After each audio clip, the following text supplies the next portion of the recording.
মদন মিত্র নামটা বললেই যে শব্দবন্ধটা মানুষের মনে পড়ে সেটা হচ্ছে ও লাভলি। আর মদন মিত্র মানেই কালারফুল ক্যারেক্টার। সম্প্রতি তিনি মৃত তৃণমূলে চলে গেছেন, মৃত তৃণমূলকে ছেড়ে। কিন্তু হলে কি হবে, চালিয়ে খেলছেন একদম টি-20 ফরম্যাটে, বল উড়িয়ে একদম স্টেডিয়ামের বাইরে ফেলে দিচ্ছেন। যেভাবে আক্রমণ করছেন মমতাকে, যেভাবে আক্রমণ করছেন অভিষেক বন্দ্যোপাধ্যায়কে, দেখার মতো এবং চোখেও পড়ছে মানুষের। যেমন আজকের এই বক্তব্যটা মদন মিত্রর 21শে জুলাইয়ের প্রেক্ষিতে, আজ তো 21শে জুলাইয়ের প্রেক্ষিতে মদন মিত্রর এই বক্তব্যটা একটু শোনা দরকার। শুন। আমি, আমার স্ত্রী, পুত্র, আমার পরিবার, আমার জীবনের খাতা থেকে 27টা মাসের খাতা পাতা ছিঁড়ে দেওয়া হলো। আমার কি অপরাধ? আমি আজকে বলতে বাধ্য হচ্ছি, এই চিটফান্ড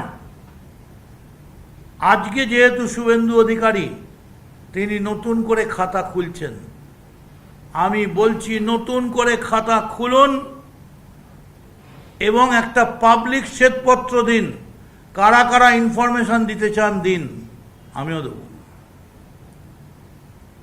তার থেকে প্রমাণ হয়ে যাবে যে এই পঞ্জি স্কিমে, don't forget that I was the first victim of the Ponzi scheme in the country of India, in a country of 150 crores, 150 কোটির দেশে I was the first victim of so-called Ponzi scheme এই ভারতবর্ষের প্রথম।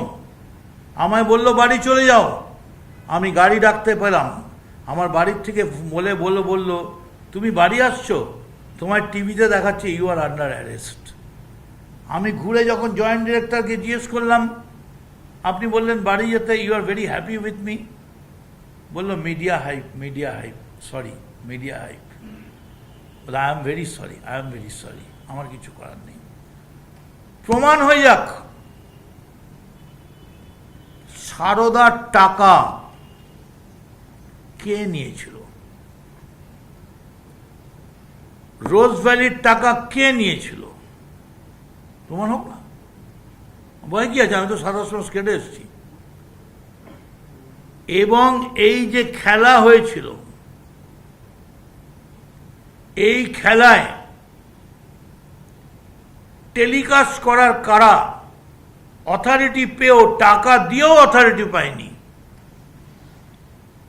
কারা পেছন থেকে খেলেছিল? আমি মনে করি পশ্চিমবঙ্গে এই পঞ্জি স্কিম সত্যিকারের যদি সব থেকে বেশি মদত পেয়ে থাকে, সেটা গত 15 বছরের আমলে। গত 15 বছরের আমলে পঞ্জি স্কিম সব থেকে বেশি মদত পেয়েছিল এবং যার বলি হয়েছিলাম আমরা। কেন বলি হব? কি পেয়েছেন আমায়, কি দিয়েছেন আমায়? মদন মিত্র কি দিয়েছে তৃণমূল কংগ্রেসকে? আপনারা অনেকেই জানেন না, আমি যখন মমতা ব্যানার্জির সঙ্গে তৃণমূল কংগ্রেসের জেনারেল সেক্রেটারি ছিলাম যুবর, একই সঙ্গে আমি প্রদেশ কংগ্রেসেরও সেক্রেটারি ছিলাম। এটা কেউ জানেনই না। একটা স্পেশাল অর্ডারে রাহুল গান্ধীর আমাকে প্রদেশ কংগ্রেসের সেক্রেটারি করা হয়েছিল। নির্বাচনের সময় সোমেন মিত্র করেছিলেন। I was the chairman of the official colourful committee and this, কি বলে ওটাকে, এই যে আমার মানে এই সাজাবার যে কমিটি, পরিকল্পনা কমিটি, প্ল্যানিং কমিটি, তারও আমি চেয়ারম্যান ছিলাম। এই সব কিছু দেওয়ার পরেও আমার বাড়িতে, আমার লোক, অসহায়ের মতো বাড়ির লোকগুলো, আজকে আমাকে বলা হচ্ছে আমি বেঈমান। আমার লাগেজ ব্যাগেজ আছে। আরে লাগেজ ব্যাগেজ যদি আমার থাকে, আমি যদি বেঈমান হই, তাহলে এতগুলো রোজ কপি কোর্টে কেন জমা পড়ছে বাইরে যাওয়ার জন্য? তাহলে লাগেজ ব্যাগেজ কার আছে?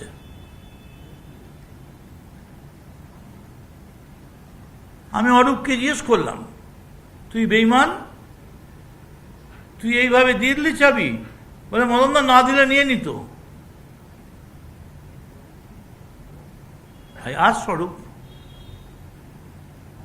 তো আজকে আমি আশা করব মুখ্যমন্ত্রী এখনই আসবেন এবং আমি যাচ্ছি, এবং আমি মুখ্যমন্ত্রীর বক্তব্যের মধ্যেই আমি বলবো যে আপনি একটা শ্বেতপত্র প্রকাশ করুন, কারা কারা ইনফরমেশন দিতে চান তাদের ইনফরমেশন আমরা নেব, কিন্তু এর একটা বিচার হওয়া উচিত। হাজার হাজার কোটি টাকা কোথা থেকে এলো? কোথা থেকে এলো এই ইমারত তৈরির টাকা?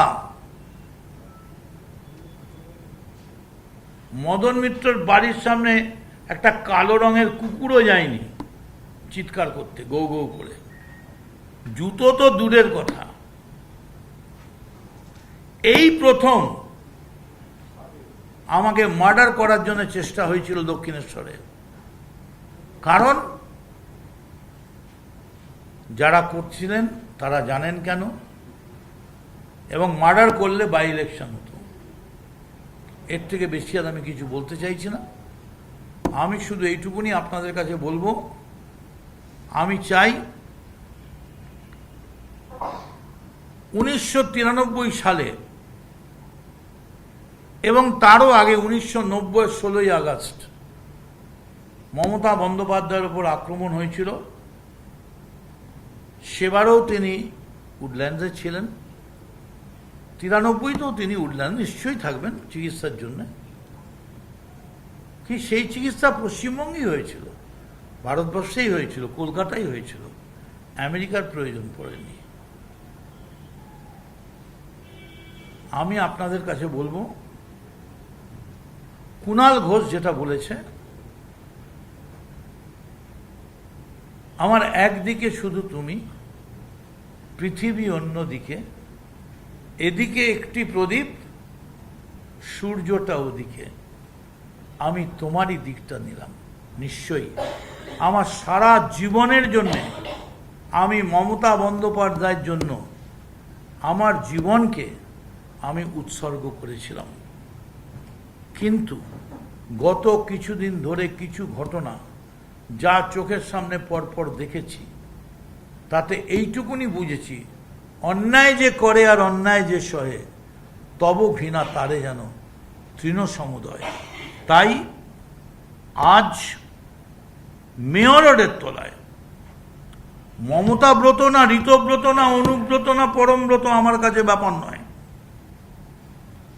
আমার কাছে ব্যাপার मोहनदास करमचंद गांधी, ओ मेरी वतन की लोगों जरा आंखों में भर लो पानी, जो शहीद हुए हैं उनकी जरा याद करो कुर्बानी।